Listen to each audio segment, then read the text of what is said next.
Alléluia. Shada, Elohim. Alléluia. Merci, Père éternel. Merci, notre Seigneur Jésus. Merci, Esprit Saint, en nous, au milieu de nous, parmi nous. Toi qui amènes l'onction du Seigneur parmi nous. Toi qui manifestes la gloire et la seigneurie dans nos vies. Toi qui veilles sur ton Église. Alléluia. El Shaddai, Yahweh, Elohim, Jireh, tu es à l'honneur encore dans ce lieu. Car tu n'as pas cessé d'être à l'honneur dans ce lieu. Tu le seras toujours, Seigneur. Et c'est notre désir et prière comme nous l'avons chanté. Puisses-tu nous exaucer, Seigneur, afin que tu sois tous les noms que nous avons invoqués dans ce lieu à travers ce chant. Merci, Seigneur. Puisses-tu nous exaucer pour atteindre ces vertus. Louange à toi, Père. Louange à toi, Seigneur Jésus. Louange à toi, Esprit du Dieu vivant.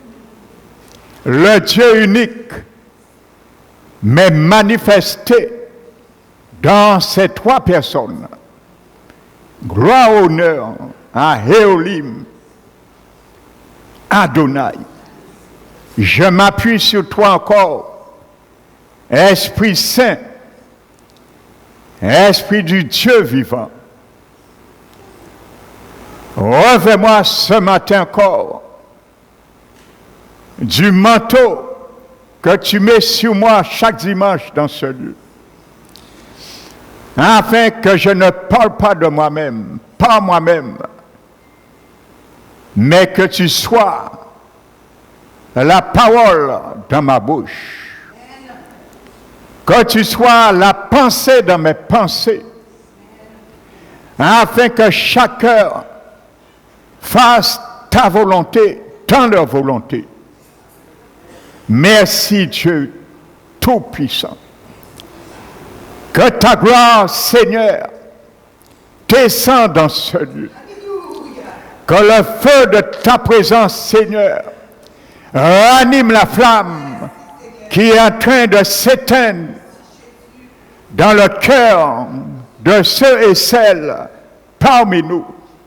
Car tu as promis de ne pas éteindre le lumignon qui fume et de ne pas briser le roseau qui est cassé.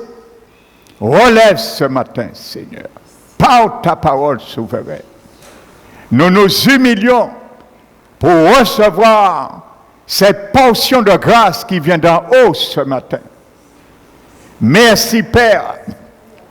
Je te donne gloire et t'as prié au nom de Jésus-Christ.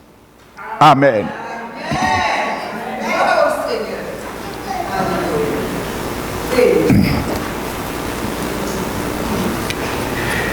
Alléluia. Que le nom du Seigneur soit glorifié. Alléluia. Donc je vous salue, bénis fraternellement, particulièrement ceux et celles qui nous visitent ce matin, s'il y en a. Amen. Donc je vais donner la deuxième partie de ce message. Alléluia. qui s'appelle Réflexion sur ton salut. Parce que vous savez, nous savons que nous sommes sauvés, mais parfois nous passons à côté de quelque chose.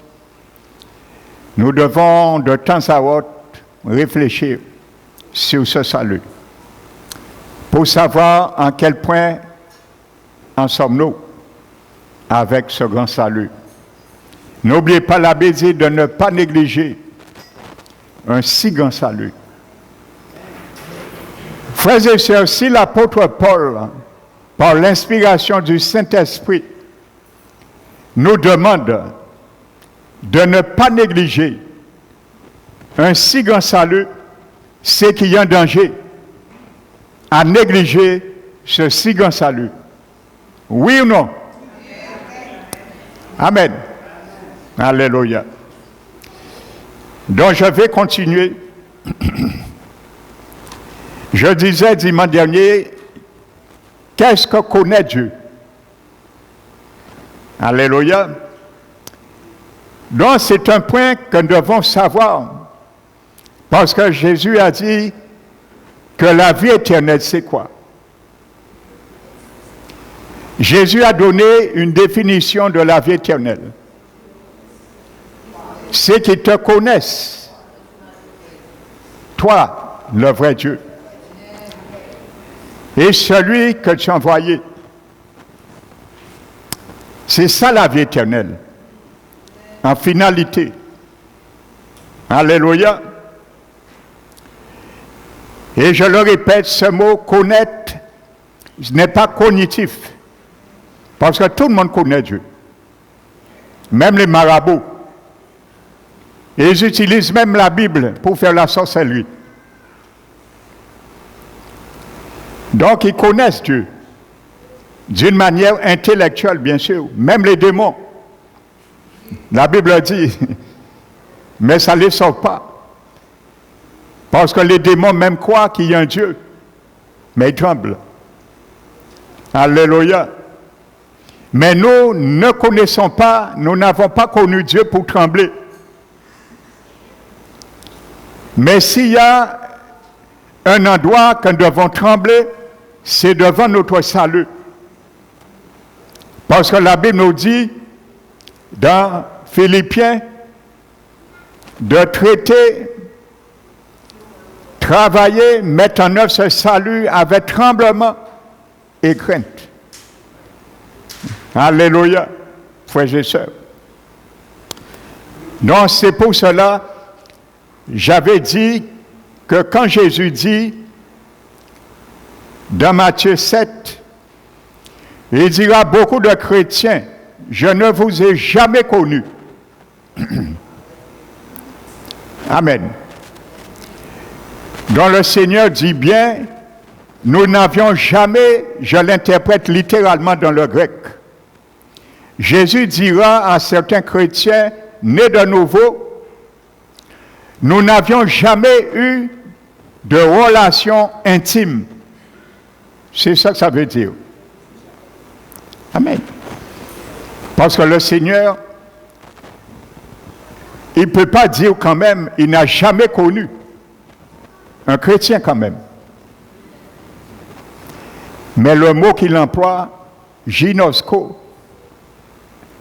nous n'avions jamais eu. Nous nous connaissons, oui. Alléluia.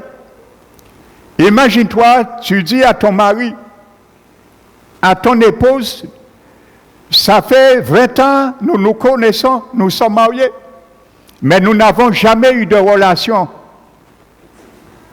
Frères et sœurs, imaginez-vous cela. Eh bien, c'est ça que ça veut dire. Le Seigneur dira beaucoup parmi nous. Quand je dis parmi nous, je ne parle pas de l'Église parole qui reste, je parle de l'Église universelle. Nous nous connaissons, oui, mais nous n'avions jamais eu de relation intime. Donc c'est ça que Jésus dira. Et beaucoup diront maintenant, en pensant que la relation intime consiste à chasser des démons, à prier pour les malades, à parler de Jésus. Oui, il faut le faire, et amen. C'est pour ça que beaucoup lui diront, n'avons-nous pas prêché en ton nom, chassé des démons, guéri des malades? Il leur dira, oui, vous l'avez fait, mais vous pratiquez l'iniquité. Pratiquer l'iniquité, c'est le mot grec anomios, qui veut dire, vous contredisez ma loi à votre égard. Vous faisiez le contraire à ce que moi je vous demandais de dire et de faire.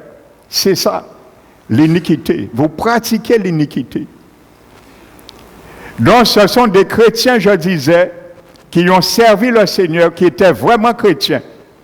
Parce que je ne vais pas reprendre, le diable n'a pas de ministère, ni de guérison, ni de délivrance. Jésus l'a dit. Donc il ne s'agit pas des charlatans. Jésus ne parlait pas des marabouts. Il parlait des chrétiens que cela lui a donné. Parce qu'il a dit, voici les signes qui accompagneront ceux qui ont cru. En mon nom, ils chasseront des démons. En mon nom, ils guériront des malades. En mon nom, ils ressusciteront des morts. Donc il s'agit bien des chrétiens. Mais ils ont dévié. Dans un certain temps, ils ont bien servi le Seigneur, mais ils ont dévié après. Et c'est pour ça que le Seigneur leur dira cela. Alléluia.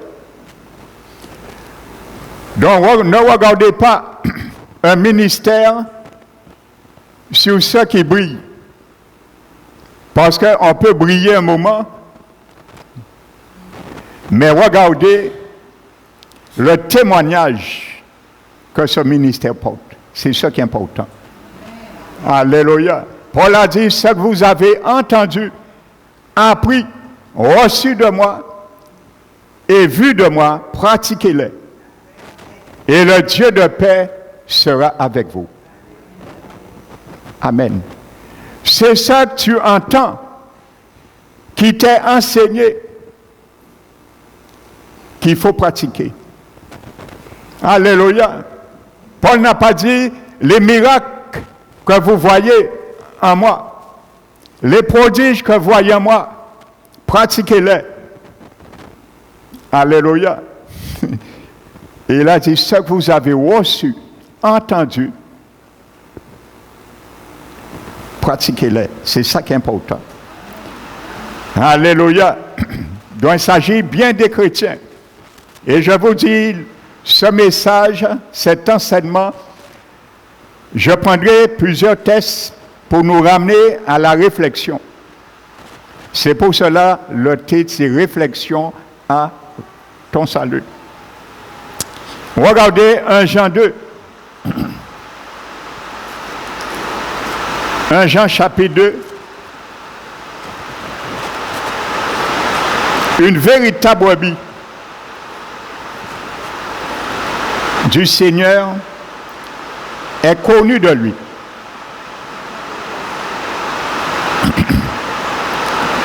Oui, mais pasteur, Jésus a dit, Jean 10, 27, que je connais tous mes brebis. Et aucune d'elles ne sera ravie de mes mains que Dieu le Père m'a donné. Alors pourquoi un chrétien perdra son salut alors? Nous allons l'expliquer. Alléluia. Parce qu'un vrai brebis, qu'est-ce qu'une vraie brebis fait? Répondez-moi, nous parlons physiquement. Qu'est-ce qu'un vrai brebis fait? Il suit son berger. Voilà. Eh bien, quand Jésus dit, mes brebis connaissent ma voix, et il ne sera ravi par personne d'autre, tant ils vont écouter ma voix. Tant, mon frère, ma soeur, j'écouterai la voix du bon berger, Jésus. Tant que tu écouteras sa voix, parce que sa voix, c'est son aiguillon. Sa houlette, qui va t'orienter toujours dans le droit chemin. Donc, en aucunement, tu ne pourras être ravi. Par aucune bête féroce. Donc, c'est clair. Mais si, il a bien dit, mes brebis entendent, connaissent ma voix. Alléluia. Donc, si tu refuses, si je refuse d'entendre la voix de mon berger, est-ce que je suis sa brebis? Non. Donc, tu as compris. Tu as compris. Alléluia. Il faut interpréter chaque texte dans leur contexte et dans la révélation du Saint-Esprit de Dieu. Alléluia. Et ne pas dire n'importe quoi brebis. Et les ramener vers le précipice de l'échec. Amen. Prenons 1 Jean 2.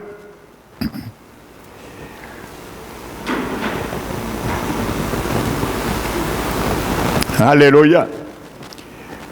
La Bible dit, verset 17, versets 16 et 17. Car tout qui est du monde, alléluia, la convoitise de la chair, la convoitise des yeux, l'orgueil de la vie, ça ne vient point du Père. Alléluia. Donc quand le Père donne à Jésus une brebis, c'est lui qui donne les brebis au berger. Le berger fera de sorte que tu ne te trouves jamais dans cela. Ce qui ne vient pas du Père. Alléluia. Donc si tu aimes ce qui ne vient pas du Père, tu ne pourras pas entendre la voix du bon berger. La parole de Dieu fait son équation tout seul. Alléluia. Amen. Mes petites filles étaient avec moi hier. Sa mamie le faisait faire des dictées sur le tableau. Et je leur dis, est-ce que tu peux me démontrer mathématiquement 2 plus 1 égale 3? Non, pardon. 2 plus 3 égale 3. Alors ils se sont mis à rire. J'ai dit, oui, je peux te demander, papy peut te le démontrer mathématiquement. 2 plus 3 égale 3. Ils m'ont dit, mais non, papy, ça n'existe pas. J'ai dit, donne-moi. Je n'avais pas prévu de parler, je vais l'écrire. Alors j'ai dit, voici. 2 plus 3 égale 3.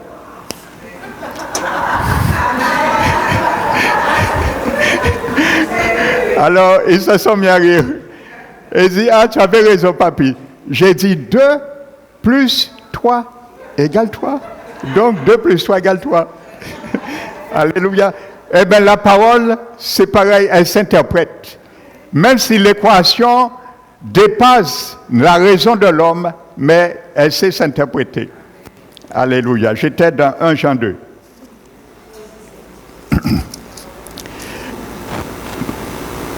Donc, verset 17. Et le monde passe, et sa convoitise aussi. Mais celui qui fait la volonté de Dieu demeure éternellement. Donc là, tu ne peux pas être ravi. C'est clair là. Ça explique Jean 10 et d'autres passages. Amen. Mais par contre, si c'est le cas contraire, regardez toujours la même épître, ce qu'il est dit.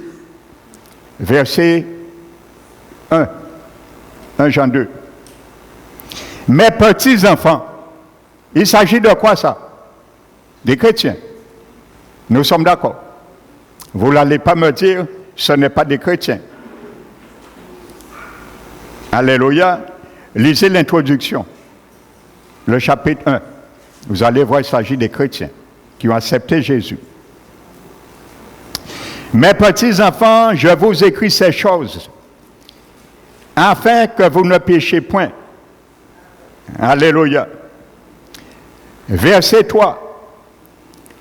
Si nous gardons ces commandements, nous savons par cela que nous l'avons connu. Alléluia. Le mot connaître là, c'est le même mot grec ginosko. Alléluia. Comment je peux avoir une relation intime avec Jésus? En gardant ses commandements. Là, c'est clair. Amen.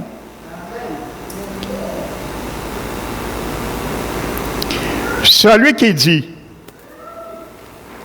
j'ai une relation intime avec mon Seigneur.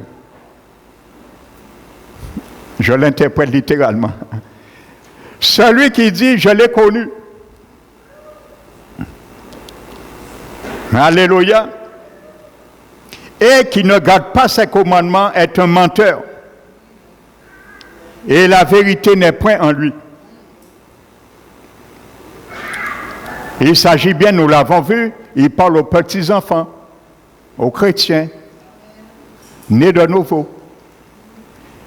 Qu'est-ce que l'Apocalypse dit? Les menteurs, ils vont où?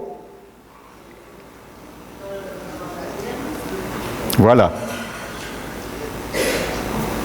Donc, un chrétien né de nouveau, si sa vie est un mensonge, il ne rentrera pas dans le royaume. Donc, vous voyez, alléluia, les choses sont claires. La Bible doit s'interpréter elle-même dans ses contextes. Alléluia.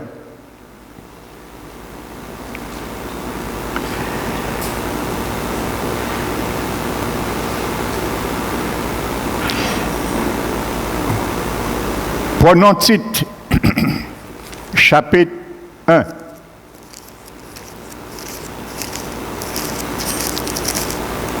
Tite, chapitre 1.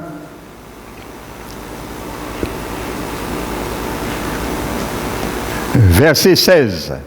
Ils font profession, je l'ai cité dimanche dernier, de connaître Dieu. Alléluia. Mais ils le renient par leurs œuvres, étant abominables, rebelles et incapables d'aucune bonne œuvre. Ils parlent toujours à ceux qui ont connu le Seigneur. Alléluia. Par nos œuvres, nous pouvons renier le Seigneur. On n'est pas obligé de dire, Seigneur, écoute-moi maintenant, hein.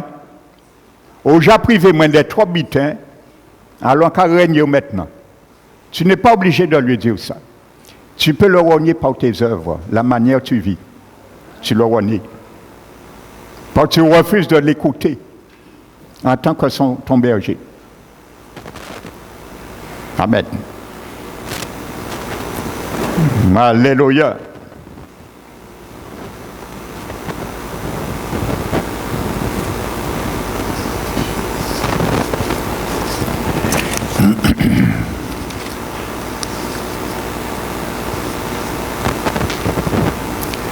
Donc, voyez, frères et sœurs,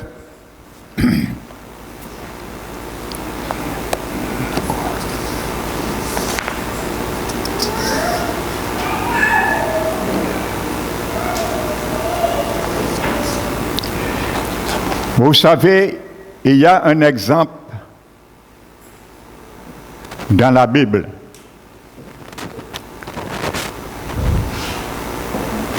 Ça m'a amené à réfléchir sur ce passage. Dans 2 Samuel, j'ai beaucoup médité sur ce passage, cette semaine.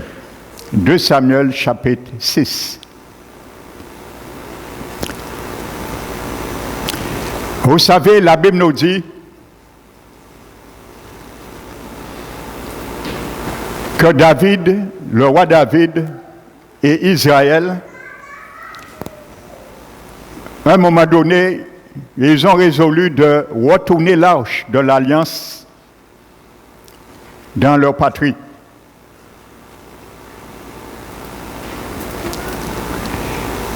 Ils louaient Et ils chantaient et glorifiaient Dieu, remplis de joie. Donc l'arche est sortie dans la maison d'Abinadab. Et ses deux fils conduisaient cette arche qui s'appelle Uza et Akayo. Donc Uza et Akayo. Alléluia. Donc Akayo était devant et Uza était à côté de l'arche. Vous savez, l'arche de l'Alliance a toujours représenté, symbolisé la présence et la puissance de Dieu. Et aujourd'hui, l'arche de l'Alliance est en toi et en moi. Dans ton esprit, dans mon esprit. Alléluia. Mais Dieu avait toujours donné une recommandation très sévère, très stricte. Comment conduire et transporter l'arche de l'Alliance. Alléluia. Amen. On le retrouve dans Deutéronome 31, Lévitique 3 et 2 Samuel. Exode 25. L'arche devait être portée par les sacrificateurs. Il y avait des anneaux d'or qui étaient prévus pour cela. Et on devait faire coulisser, glisser des barres en plaqué or. Et il devait être porté sur l'épaule des sacrificateurs. C'est comme ça on se déplaçait pour transporter l'arche lorsqu'il passait de région en région. Parce qu'à l'époque, le tabernacle n'était pas sédentaire. Amen. Immobile. Donc c'était un tabernacle ambulant. Et aujourd'hui, ce tabernacle ambulant est en toi et en moi. Chaque fois que je me déplace, je suis un sacrificateur. Je me déplace avec l'arche de l'Alliance. Donc, on doit voir la présence et la puissance de Dieu aussi en moi et en toi. Parce que l'arche de l'Alliance est en toi aujourd'hui. Alléluia. La puissance et la présence de Dieu est en toi par l'Esprit Saint qui vit dans ton esprit. Amen. Vous allez comprendre, frères et sœurs, il y a une histoire révélatrice dans cela.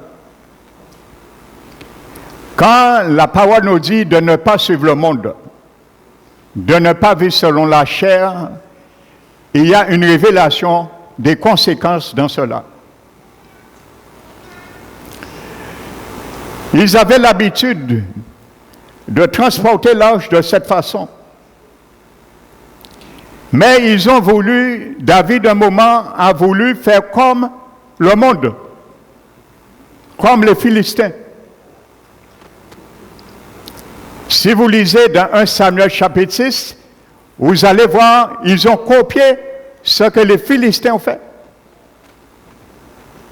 Alléluia. Ce qui vient du monde ne vient point du Père, car le monde passe et ses convoitises aussi. Mais celui qui fait la volonté du Père demeure éternellement. Alléluia. Donc, ils ont fait comme les Philistins. Les Philistins, dans Samuel 6, ont pris un char neuf. Et ils ont mis l'arche et ils l'ont transporté. Donc, ils ont fait comme les Philistins.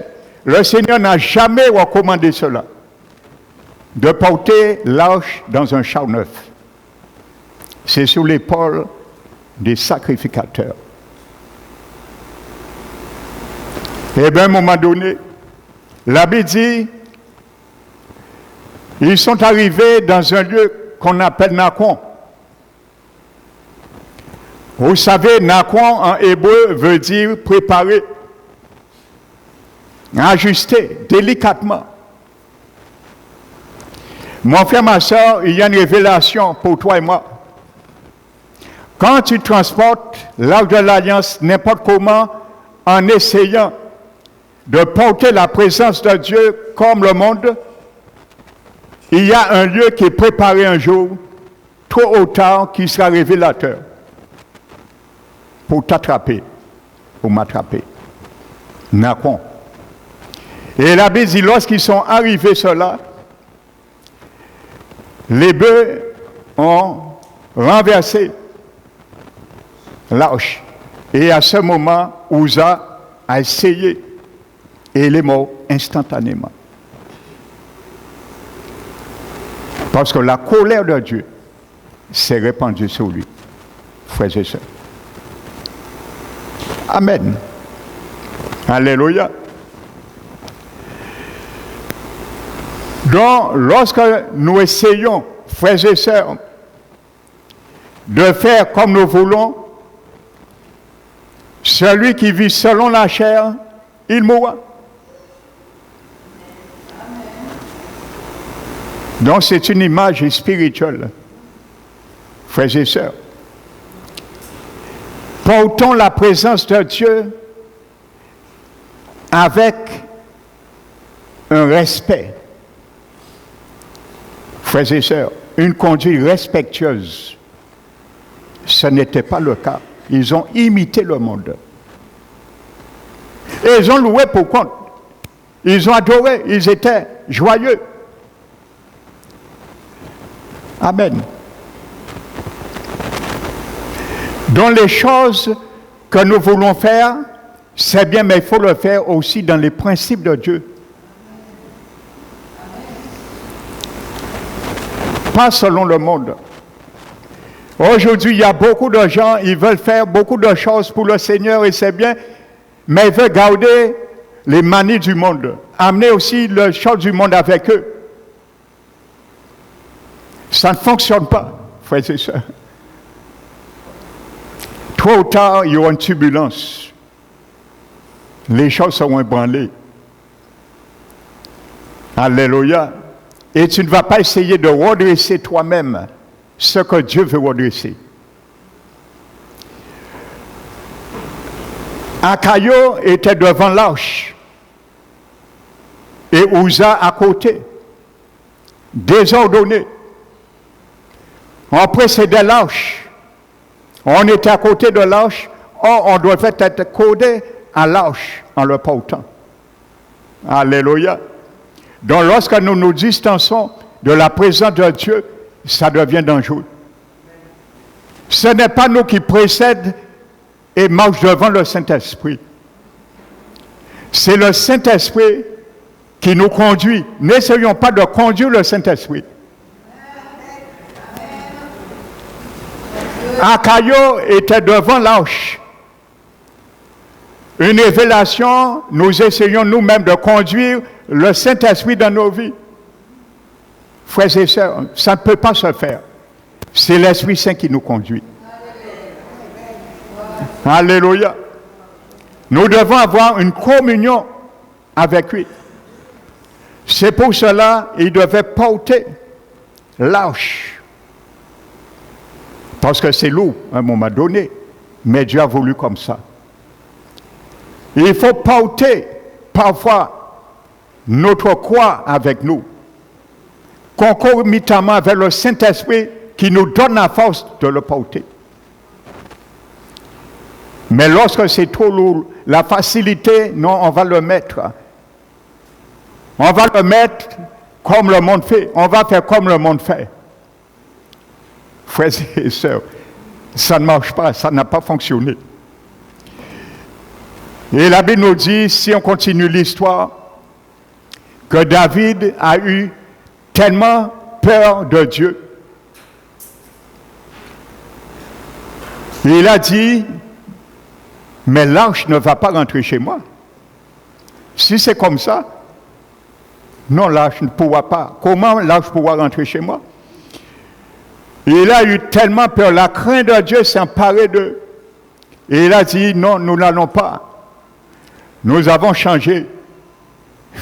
Nous allons changer. La première maison, nous allons mettre l'arche là.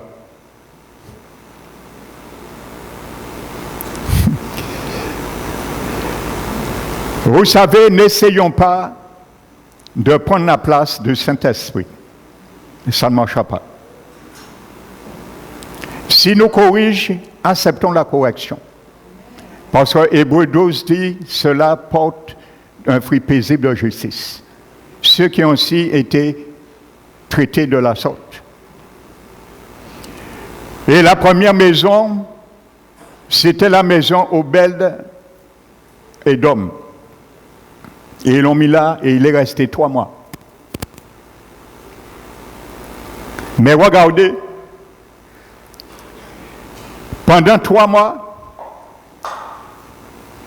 la maison et ceux qui étaient devant ont été bénis. Pourquoi? Parce qu'ils ont transporté l'arche comme il le fallait. Ils ont pris leur correction et ils ont été bénis. Et quand David a su cela, il a récupéré encore l'arche pour aller. Et cette manière, regardez, l'abbé dit, c'était les sacrificateurs qui le transportaient. Frères et sœurs. Et ils ont eu tellement crainte de Dieu, chaque fois qu'ils faisaient 6 pas, ils faisaient un sacrifice.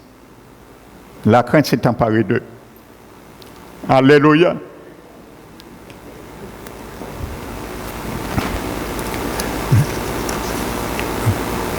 Amen.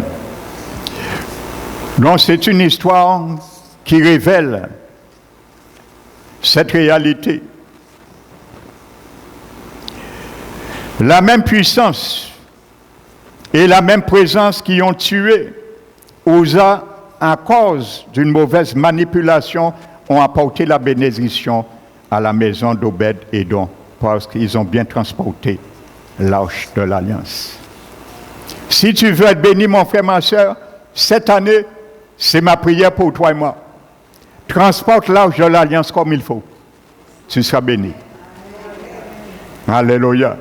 Ne la transporte pas comme le monde le fait. Oui, on va accepter Jésus et c'est tout. Et on fera ce qu'on veut. Ça ne fonctionne pas comme ça. Ézéchiel 18, 24. N'oubliez pas Ésaïe 30, verset 15. Ésaïe 30, verset 15. J'aime beaucoup ce verset.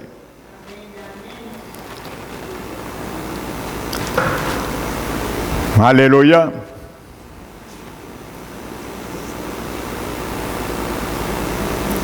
C'est dans la tranquillité et le repos que sera votre salut. Et c'est dans le calme et la confiance que sera votre force. Mais vous ne l'avez pas voulu. Et n'oubliez pas ce mot qui est traduit par repos. En hébreu, c'est 2 mots. Plutôt, c'est 2 lettres. Le mot naka. La première lettre, je le répète, veut dire le guide. Et la deuxième lettre, qui veut dire les taves, la croix. La tranquillité de mon salut, la tranquillité de ton salut se trouve dans le guide de la croix. Alléluia. La croix a un menu, une ordonnance. Le guide de la croix, littéralement ce mot grec hébreu veut dire. La tranquillité de votre salut sera dans le guide de la croix. Alléluia. Il n'y a pas d'autre moyen. La tranquillité de ton salut. Il n'y a pas d'autre moyen. Il y a une seule ordonnance. Le guide. La notice de ton salut s'appelle comment? Ton salut, mon salut, a une notice. que le bon berger m'a donné pour entendre sa voix. Le guide de la croix. Alléluia. Voici la notice du bon berger. C'est là la tranquillité de ton salut sera. Tu es tranquille là. Tu ne perdras pas ton salut. Là, tranquille. Le guide de la croix. Mais si tu perds ce guide, cette notice, allez acheter un réfrigérateur, une machine à laver haute. On vous donne une notice. Et vous perdez, vous avez jeté la notice. Et un jour, l'appareil tombe en panne. Mais il y a juste quelque chose à faire, hein. Mais vous ne savez pas, vous avez jeté la notice.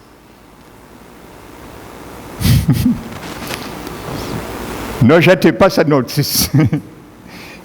Mon frère, ma soeur, ne jette pas cette notice, le guide de la croix. Beaucoup l'ont jeté, hein. Mais ils regrettent aujourd'hui. Alléluia. Si nous l'avons jeté l'année 2025, il n'est pas trop tard d'aller le retrouver pour cette année. Si tu l'as jeté, je te conseille d'aller le rechercher. Amen.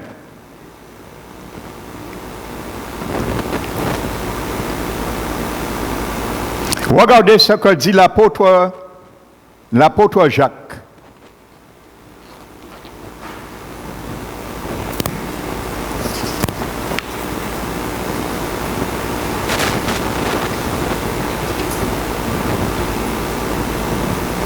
Chapitre 5.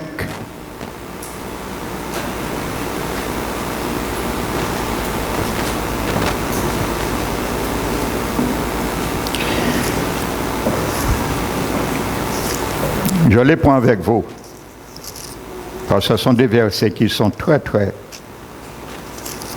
importants pour ce sujet. L'apôtre Jacques, chapitre 5, verset 19.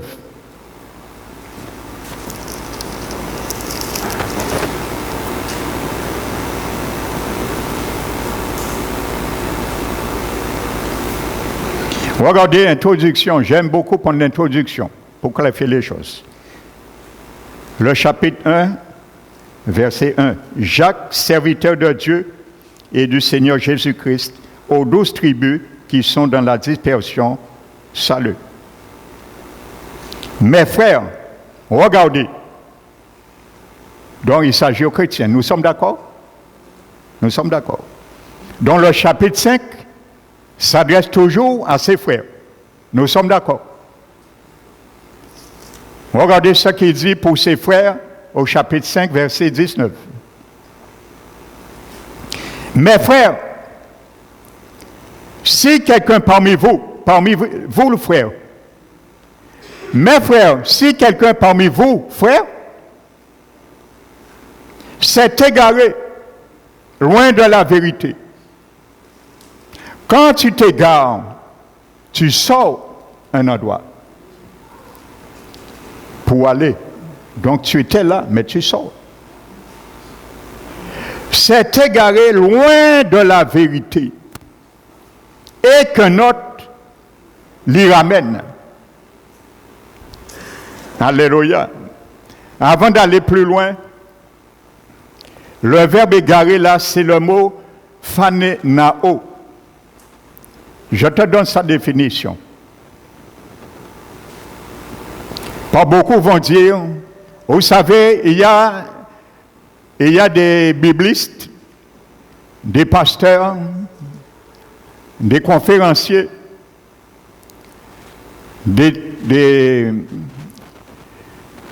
qui prônent que l'assurance du salut, ça veut dire une fois sauvé, toujours sauvé. C'est ça que ça veut dire. Peu importe ta vie, tu es toujours sauvé. Ils disent même le Seigneur va te faire passer par la mort physique pour te sauver. Comme il prend l'exemple du gars qui avait des relations avec la femme de son père, et ainsi de suite. Alors tu es pécheur. Tu t'égares de Dieu, au lieu de te repentir, Dieu va te frapper par la mort pour te prendre au ciel, mais ça ne tient pas debout. C'est ce genre de raisonnement. Et pourtant, c'est des pasteurs qui ont quand même fait 5 ans d'études théologiques, ils ont étudié le grec et l'hébreu. Vous savez, j'écoutais l'autre jour 2 co-débatteurs dans une station télé chrétienne. C'était vraiment une émission qui était vraiment édifiante. Le sujet, c'était sur la Trinité. Donc, il y avait un pasteur d'une dénomination qui était pour, et il y avait un autre qui était plus âgé, un professeur hébreu même, dans le grec hébreu, docteur professeur même. Il était plus âgé. Et il a dit, en se présentant, qu'il a fait ses études, son doctorat, il a fait dans l'Institut biblique, la plus haute institut en Israël.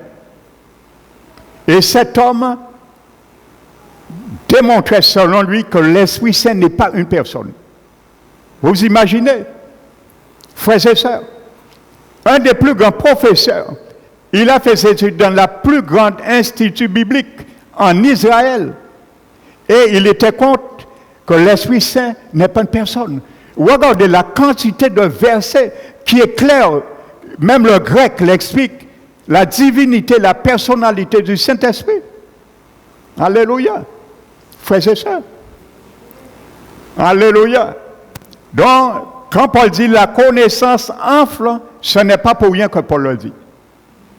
Alléluia. Tu peux avoir tout comment dirais-je, ton doctorat. Je ne suis pas contre les docteurs en théologie. Je n'ai pas dit ça. Pas dit ça, pas dit. Alléluia.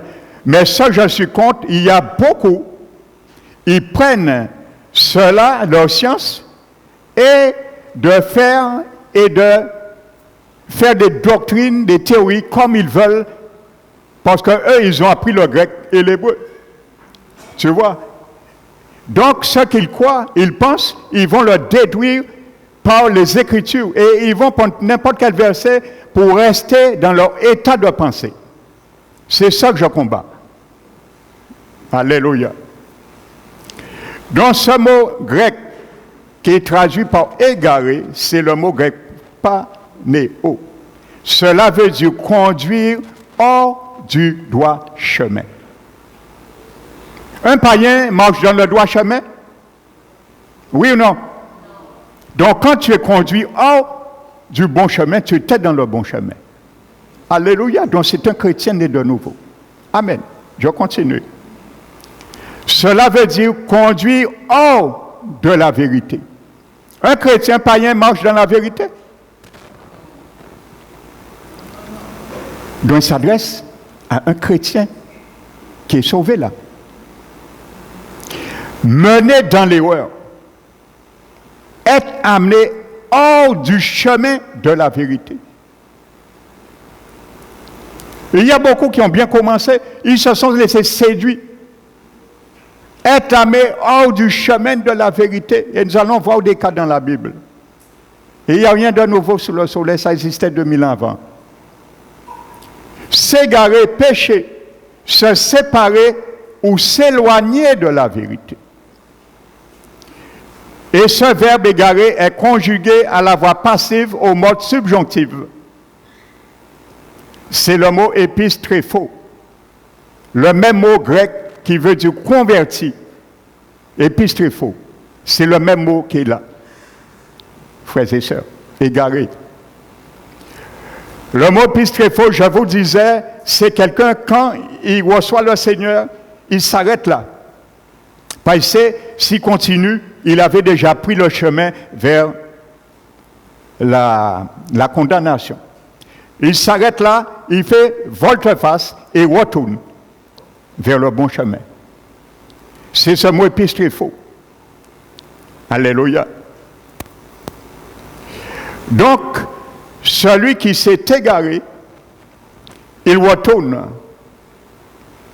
Amen. Ou au point de départ. Alléluia.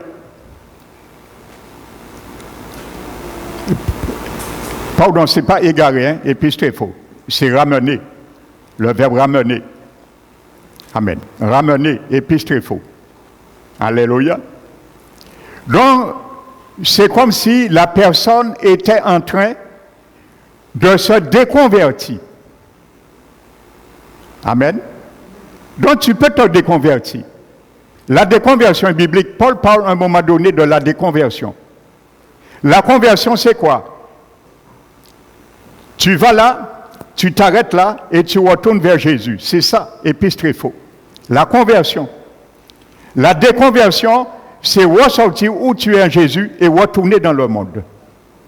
Alléluia. Donc la Bible dit, et un autre le ramène. Vous voyez? Donc un frère et sœur peut s'égarer. Il peut lâcher la main de Dieu. Il peut se laisser séduire par une pensée, une conception, une doctrine, une philosophie et perdre son salut. La Bible est claire, ce n'est pas ma doctrine. Hein. J'ai pris le soin de donner ce titre. Réflexion sur ton salut. Alléluia. Et regardez ce qu'il dit le verset 20. Celui qui va le ramener, dont tu as un challenge, j'ai un challenge à relever. Quand tu vois un frère ou une sœur qui chemine vers la pente de la perdition, c'est un challenge pour moi et toi, ça. Au lieu de l'enfoncer, mais ramène-le à se reconvertir, parce qu'il est en train de se déconvertir. Alléluia. Qu'il sache que celui qui ramènera un pécheur, vous voyez, de petits enfants, il est passé pécheur. Les choses sont claires, hein? L'apôtre Jacques n'essaie pas de passer, le caresser dans le sens de leur poilin. Il te dit tout de suite ce que tu seras et ce que Dieu voit pour lui. Tu es un pécheur. Amen. Ça veut dire que tu vas tomber dans le penchant comme les pécheurs.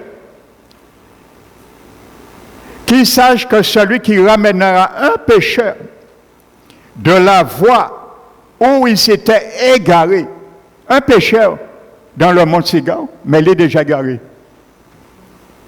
Amen. On aurait pensé c'est un pléonasme. Le pécheur là, il parle aux chrétiens qui s'est égaré. Il est devenu un pécheur. Parce qu'il s'est abandonné la voie. Il s'est détourné de la vérité. Donc il est un pécheur. Si tu te mets à pécher, mon frère, ma soeur, toi qui es ici, l'Esprit Saint t'exhorte d'arrêter, tu fermes ta conscience, tu n'es pas un pécheur. Tu es devenu un pécheur pour Dieu. Et si tu ne te repentes pas, tu meurs pécheur, tu ne peux pas rentrer au ciel. Parce que Jésus est venu mourir pour les péchés. Donc si tu veux mourir avec tes péchés, vous savez, allez manger, invitez quelqu'un à manger, un restaurant. Vous lui dites, d'avance, c'est moi qui paye. La personne, ok, vous mangez, et quelque chose se passe, mal entre vous. Donc, la personne dit, bon, je paye la facture, et l'autre dit, non, je ne veux pas que tu payes pour moi. Bon, s'il ne veut pas payer, automatiquement, il est obligé de payer la note de sa facture. Jésus est venu payer la note de la facture pour toi. Tu ne veux pas qu'il paye pour toi, eh bien, tu vas le payer toi-même. Après, c'est tout. C'est ça que le monde ne comprend pas. Tu ne veux pas le sang de Jésus paye la facture de ta condamnation, tu n'as pas d'autre choix, tu le paieras toi-même. Après, c'est tout. Et pour que Jésus paye la facture de tes péchés, il faut te repentir. Quand tu es déjà sauvé. Il faut te repentir sérieusement. Autrement, tu risques de mourir un pécheur, comme tu étais avant. De la voie où il s'était égaré. Les choses sont claires, frères et sœurs. Comment on enseigne aux brebis, tu ne pourras jamais perdre ton salut. Mais ces pasteurs auront compte à rendre à Dieu. Avec toute cette doctrine qui amène le peuple dans la perdition. Il ne voit pas ces versets. C'est clair, frères et sœurs. Il s'adresse à moi et à toi, pas aux païens. On te dit non, c'est des païens qui étaient parmi le peuple. Non, ça ne tient pas debout. Et ça ne tient pas debout. Nous allons venir, ne vous en faites pas. Je suis en train d'enfoncer le pieu. Ce n'est pas encore enfoncé. Vous allez voir. Si tu n'es pas encore convaincu, il y a des versets, tu ne pourras pas. Et si tu contestes avec la théologie que tu as ancrée, il y a des forteresses, tu seras obligé de le vomir. Quand ce pieu va enfoncer, je vais te le faire le vomir. Il y a des tests, tu verras. Tu ne pourras pas commenter. Et il n'y a pas de discussion avec. Je commence avec les petits. Alléluia. Sauvera une âme. Il ne parle pas de mort physique. Il parle bien du salut de l'âme, la mort spirituelle. Sauvera une âme de la mort spirituelle. Mort spirituelle. Et couvrira une multitude de péchés. Pourquoi une multitude de péchés? Parce que par l'action que tu feras, par ta démarche que tu feras envers ce frère ou cette sœur, tu vas l'empêcher de continuer à pécher. C'est pour cela qu'il est dit, tu lui couvriras une multitude de péchés. Parce que si tu ne fais pas ça, il est dans la perdition, il va continuer à pécher et accumuler, comme Ésaïe 32 le dit, péché sur péché. Frères et sœurs, alléluia.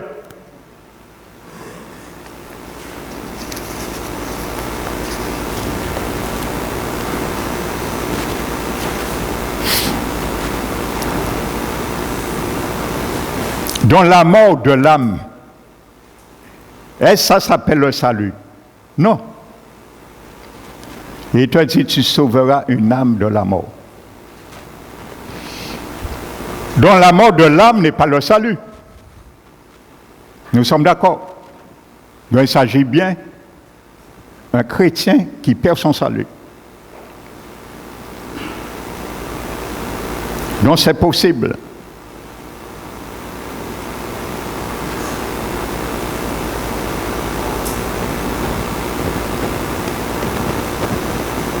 La Bible nous dit que pour ne pas avoir sur nous nos noms effacés, il faut avoir un vêtement blanc en arrivant chez le Père. Apocalypse 3, 5 est clair dessus. Nous l'avons vu déjà. Un chrétien suit un chemin de sanctification. Alléluia. Sa vie, bien sûr, n'est pas parfaite. C'est pourquoi il est amené tous les jours à se repentir, ainsi sa robe reste blanche aux yeux de Dieu. Mais si il se laisse séduire par la tentation du péché, il peut perdre progressivement le discernement spirituel sur sa propre vie et s'éloigner de Dieu. Et s'éloigner de Dieu. Je vous ai déjà donné mon témoignage, je n'ai pas honte de le donner. Moi, j'étais dans une église, on nous prêchait que tu ne pourras jamais perdre ton salut. Mais en plus, non seulement ça, on disait tout le monde est sauvé. Vous imaginez? Les païens sont sauvés, les chrétiens sont sauvés, tout le monde est sauvé. Et comment les païens seront sauvés? On nous enseignait. Pendant les 1000 ans, le Seigneur va ressusciter tous les damnés. Pas les damnés parce qu'on nous enseignait l'enfer n'existe pas. Donc il n'y a pas de damnés. On va ressusciter, Dieu va ressusciter tous les gens qui sont morts sans Christ et ils auront une deuxième chance. Et ils seront sauvés. Donc déjà, j'avais cru ça pendant des années. L'enfer n'existe pas.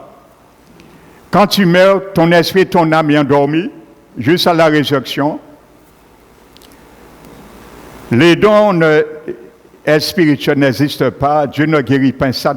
Vous savez, à un moment donné, à force d'incurgiter ça, de manger ce poison, eh bien, j'ai commencé à m'empoisonner mon âme. Je donne mon témoignage pour que tu serves d'exemple. J'ai commencé à perdre du zèle. La crainte de Dieu commençait à se retirer de moi parce que je commençais à raisonner. Mais si tout le monde sauvé, pourquoi moi j'ai fait effort? Monde pas fait effort et moi qui fait effort. Eh bien, le raisonnement vient par l'effort. Vous voyez, des forteresses commencent à engrange des raisonnements. Eh bien, j'ai commencé à flirter encore avec le monde. J'ai recommencé à boire, et ainsi de suite. Et je suis devenu un alcoolique. Je n'étais jamais un alcoolique dans le monde. Mais je suis venu en Christ un alcoolique maintenant. J'ai commencé à boire, à flirter et à reprendre une vie, frères et sœurs, qui déplaît et qui ne glorifie pas Dieu. Eh bien, ça fait un jour, la mort a failli me frapper. C'est le Seigneur lui-même qui s'est révélé à moi. Et il m'a dit, si tu meurs dans cet état, tu connaîtras l'enfer. Je ne connaissais rien sur l'enfer. Et quand le Seigneur m'a dit, j'ai pris une position, j'ai dit, plus jamais Seigneur, ça m'arrivera. Et jusqu'à maintenant, frères et sœurs, à cause des doctrines qu'on m'a enseignées. Les doctrines, tu vas accepter, fera de toi ce que tu as accepté. Et tu ne me diras pas le contraire. J'ai été un témoignage. Donc c'est pour ça que je combats ces gens de raisonnement ou de pensée. Amen. Nombreux de chrétiens ont vécu des expériences douloureuses dont je prends mon exemple. Parfois des expériences qui se terminent par une profonde conviction de péché et un retour au premier amour. Ça a été mon cas. Mais malheureusement, il arrive que ce départ soit sans retour. On s'est éloigné de la vérité du Seigneur et on n'est plus jamais retourné. C'est pour ça que c'est une grâce que Dieu fait à celui ou celle qui arrive à rattraper une âme, un frère ou sœur qui se perd dans l'église du Seigneur. C'est un challenge et je peux te dire qu'il y a une étoile, des étoiles qui t'attendent. Chaque fois tu le feras. Amen. Mais ça arrive, parfois c'est sans retour. Alléluia. Et Paul a vu beaucoup de ses compagnons qui sont tombés dans cela. Mais ça, nous allons voir dimanche prochain. Je vais m'arrêter ce matin parce que j'ai les doléances à faire à l'église et également prier pour les bouteilles d'huile. Amen. Donc que le Seigneur te bénisse et que ces paroles de la part du Seigneur t'enrichissent et te fortifient plus que jamais. T'enfonce davantage dans la protection de ton salut. La protection de mon salut. Amen. Nous allons louer le Seigneur.